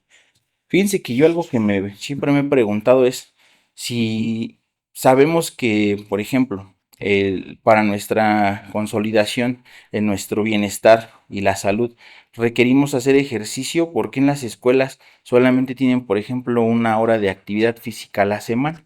¿Por qué no está en el currículum que haya diario activación física? Por citar algún elemento, ¿no? Y que aquí lo vemos y bueno, quien tiene la oportunidad pues va y puede practicar algunas actividades, pero hay quienes no y pues se centran a lo mejor solamente en sus actividades formativas. Eso implica una transformación de esta vida académica, de cómo está organizado y tiene que ver pues con las decisiones políticas que se toman, con quién estructura estas formas, quién les da forma, quién las organiza. Que bueno, eso implica pues también lo que yo les mencionaba, formar ciudadanos críticos que de alguna manera sepan organizarse políticamente para poder incidir en estas transformaciones de la sociedad y pues no reproducir lo que se ha reproducido durante muchos años. Y por último, pues yo creo que pues también vamos a veces a ritmos muy acelerados que nos marca esta lógica del mercado y a veces valdría la pena pues también hacer una pausa, ¿no? O hacer algunas pausas e ir quizás más despacio en algunos momentos, no en todos. Y por último, bueno, pues yo creo que estructuralmente si los maestros no están bien, y me refiero a sus condiciones generales laborales, pues eso genera un malestar docente, y de eso también hay infinidad de textos que investigan y describen cómo es este malestar docente, y obviamente esas condiciones precarias laborales en el magisterio en general, desde preescolar hasta educación superior, por supuesto que van a incidir en cómo uno se desempeña en su labor, porque pues uno va a tener preocupaciones, va a haber infinidad de elementos ahí que están circundando en la mente, y obviamente eso también es un estresor. Entonces, en esos cambios estructurales, pues se tiene que hacer una inversión. Mencionaba la doctora al inicio, ¿no? En México se hace una inversión del 3 al 5% del Producto Interno Bruto. La Ley General de Educación señala que tendría que ser el 8%, y además no basta con saber que tenga que ser una cantidad, habría que ver cómo se gastan esos recursos, en qué se gastan, cómo se auditan, realmente se están invirtiendo en procesos que mejoren el bienestar de la población que trabajamos y que vienen a formarse a las instituciones educativas, o se está lucrando y se están viciando esos recursos, ¿no? Entonces, ahí hay varios elementos que podrían aperturar el debate hacia otras líneas, pero bueno, eso sería. Gracias. No sé si tengan alguna otra, si me escuchan, ¿no? No sé si tengan alguna otra pregunta. Joven de ella. Donde te puedes sentir cómodo, pero sí lo veo como un espacio transformador. Pienso que los alumnos no se sienten cómodos en ese refugio que es el aula. ¿Por qué? Porque el docente no se involucra con el alumno. ¿Hasta qué punto usted sabe desde dónde viene un alumno? ¿Qué problemas tuvo en el transporte? Todo eso. Eso es lo que nos habla la nueva escuela mexicana, ¿no? Los cuatro pilares. Sí se nos enseña a saber, y a saber, y a saber, y datos, y datos, y datos, y datos. Los profes se quedan ya hablando como hora y media, una hora, 2 horas, y no toman en cuenta el factor de procesos psicológicos de atención, ¿no? Hasta qué punto el alumno sigue reprimiendo y no ha sufrido una separación cognitiva. Entonces, pienso que hay muchos profesores así, ¿no? Que hablan y sabrá Dios qué están durmiendo el alumno, sabrá Dios cómo están, quiénes están durmiendo, por qué se están durmiendo. Y falta esa parte del ser y el convivir, fomentarla en el aula. Los profesores, pues sí, hablan, pero no nos ponen a interactuar. Sí nos ponemos a trabajar en equipo, pero ya hasta ahí se queda. No convivo con el otro, no sé quién es, no sé ni de dónde vive, no sé si por qué no le gusta por el trabajo, no sé si se murió su perro, no sé. Entonces, pienso que es por esto que esto no es un refugio, porque no se fomenta el ser en el alumno, no se fomenta ser una buena persona, empática, y en la carrera de psicología, eso como base de un psicólogo, ser empático. Entonces, por eso pienso que esto no es un refugio, y como el profesor dijo, porque antes de entrar a la clase ya estoy liberando cortisol. ¿Eso es un refugio? Bueno, estoy en casa del vecino, pero no creo que el aula sea un refugio por esa parte de que antes de entrar estoy ya poniéndome mal, pensando en un montón de cosas, que otra vez el profesor se va a poner a hablar toda la clase y cosas así. Comprendo que en algunos casos es difícil, ¿no? En la primaria son grupos muy extensos, entonces es muy difícil conocer cada situación, ¿no? Cada situación.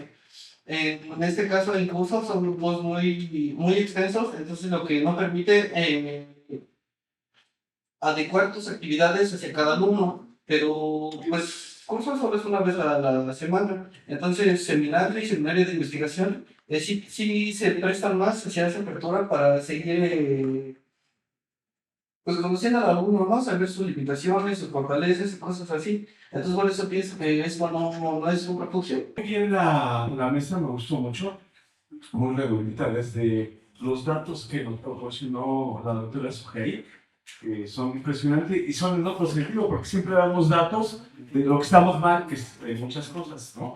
Y escasamente damos datos de que vamos haciendo bien las cosas como país, como sociedad, en fin. Y yo diría que hay que seguir hablando, como lo hizo el profesor Adam, de las cuestiones que antes eran, digamos, nuestro tema recurrente, ¿no? La educación neoliberal, bla, bla, bla. No me detengo, ya lo explico muy bien. Hay que seguir haciéndolo, porque eso es lo que hay que desterrar. Pero yo diría, hay que seguir hablando en otro sentido, en el positivo, digamos, ¿no? Como en el caso de Miguel, que, ¿no? De hablar de cuestiones tan globales como el neoliberalismo, a pasar a cosas más complejas como el vínculo afectivo entre el profesor y el alumno, y lo que podemos potenciar en ese sentido. Y en medio, uno de tantos problemas como es la migración, ¿no? Y no solamente mirarla, ¿qué es lo que espanta? Miremos a Europa, todo, igual no me la tengo, ya lo explicó bien, pero allá no solamente los odian, los matan, ¿no? A los migrantes, pero puede haber cosas positivas cuando la gente, los gobiernos, son más inteligentes y le dan la vuelta, ¿no? Como por ejemplo, eso está haciendo Japón, el que quiere irse a trabajar a Japón, porque allá no solamente, bueno, aparte que la población ya empieza a ser mayor, muy mayor, no hay hijos, no hay niños, la gente no tiene niños. Dos comentarios. Nos entretuvo mucho. Lo de refugio no viene una metáfora. No, yo no creo que habría que sentarse a discutir tantos. Porque tiene que ver con que efectivamente la calle hoy no es segura. Muchos espacios son seguros, ¿no? Y mucho de lo que te proporciona seguridad es el afecto. Y en ese sentido, le quiero preguntar a Miguel, yo recuerdo que la primera vez que leí cosas sobre, que incluso no recuerdo el autor, yo cosas de depresión ya no voy al tanto, pero un artículo que hablaba del vínculo afectivo entre el profesor y el alumno en los 80s, pero escasamente, no sé si usted ha trabajado en el sentido teórico o de investigación, pero escasamente lo discutimos los profesores, ¿no? Ahora empezamos a hablar porque han emergido algunas cuestiones no tan positivas, ¿no? Como el acoso de profesores a alumnas, como la falta de respeto de alumnas y alumnos a profesores, etc. Y por eso quisiera preguntarte, Miguel, no qué hacer, sino qué podrías decir, incluso antes de todo lo que nos recomendaste para potenciar ese vínculo profesor-alumno, ¿qué podrías decir de cómo nos miramos mutuamente? Es decir, cómo hoy miramos a los alumnos y cómo los alumnos nos miran hoy. Yo me acuerdo cuando era estudiante, no lo van a creer, pero los profesores iban a tomar aquí fuera las chelas con las alumnas. Se han perdido los Y había profesores que invitaban a las alumnas a sus casas y que armaba bien el asunto. Sí, pues eso Hoy lo en las casas de los profesores y todos éramos cuates. En serio, todos éramos cuates. Uy, hoy no les pueden decir ni a no porque se enojan. Incluso a un niñito ya te dice, oye, es un maltrato infantil. ¿No? Y de la pareja, pues no se diga porque todo es violencia verbal, todo es violencia no física, pero ¿no? Entonces, primero, no sé si hay cosas que nos recomienden para leer, porque tienen que ver con algunas de las ideas, no sé, no estás en la reunión de Alba, de que empezamos a discutir estas cosas. No digo de otra manera, pero yo diría de cómo nos miramos mutuamente antes de, por ejemplo, a mí la verdad que sí me parece inapropiado lo de la bandera, lo del Tendedero. Bueno, después de la bandera sigue el tendedero. Pobre man, Y nada más nada, entonces, ¿por qué no mejor me hacen la denuncia? Eso no es libertad de expresión, puede ser difamación. Y son los límites borrosos que hoy tenemos en todos lados por la cuestión, bueno, ya nos dirán los expertos, la cuestión de las redes y demás. Sí, yo sé por qué no se hace mucho la denuncia y demás. Pero, Miguel, para acá, ¿qué podemos decir de cómo nos miramos mutuamente, no? Para que entonces podamos apuntar a una relación de respeto, tolerancia. Sí, claro, pero en un plano en el cual el profe puede aprender del alumno, por supuesto que sí, y a su vez, pues el alumno está aprendiendo del profe. Debemos de romper esa jetatura extraña de que el profe es el que lo sabe todo dentro del aula, porque no es cierto. Con todas las redes sociales, con todos los programas, con el internet, que bueno, con esta sociedad digital que hay, muchos de los alumnos a veces tienen conocimientos que nosotros ya a veces desconocemos, ¿no? Pero la pregunta es más bien cómo nos miran. Ya no nos miran como autoridad, como fuente de conocimiento. Sí, pero nos Como miran. los pueblitos, ¿no? El profesor y el No, no. cura eran lo máximo, ¿no? Esa mirada sigue. El problema es justamente esta cuestión que es muy vertical hacia arriba. Entonces llega un punto en que no hay esa confianza que a lo mejor en un momento dado tendría que existir. Tendría que existir. Y me parece que son barreras que nosotros mismos hemos generado a lo largo del tiempo con nuestras prácticas pedagógicas. Tendríamos nosotros que modificar algunas situaciones. Por decir algo, cuando yo entré a trabajar aquí yo era relativamente joven. Me hablaban de tú los chicos. Las siguientes 6 generaciones me hablaban Miguel, Miguelón, hasta Miguelito, estoy chiquito. Tendrá 5 años que aunque les diga, chicos, yo no tengo problema, díganme profesor, díganme Miguel, díganme como quieran, me hablan de usted. Pues porque ya me hice viejo, porque pues ya no puedo ocultar, digo, aunque me vista todo de chavalón, parezco el señor Burns con mi playera de calavera, pero ya estoy grande, pues, ¿no? Digo, me puedo llevar muy bien con Luisao, pero me habla de usted con todo respeto, me manda a veces al demonio, pero con todo respeto. Entonces, esa es una cuestión, o sea, romper quizá esta visión tradicionalista. Y eso tendremos que hacerlo nosotros como docentes. ¿Por qué el alumno puede hablarle de tú a sus familiares? ¿Y por qué a nosotros no? Parece que hay una barrera y que no surge en educación superior, surge desde educación básica preescolar, en donde esta parte de hacer que el alumno cumpla reglas y normas, y entonces no soy tu mamá, dime miss, y de decirme miss, dime maestra, y ahí nos seguimos, y así nos seguimos. Pero, pues bueno, o sea, no es de aquí, pues es todavía muchos siglos atrás, pues, ¿no?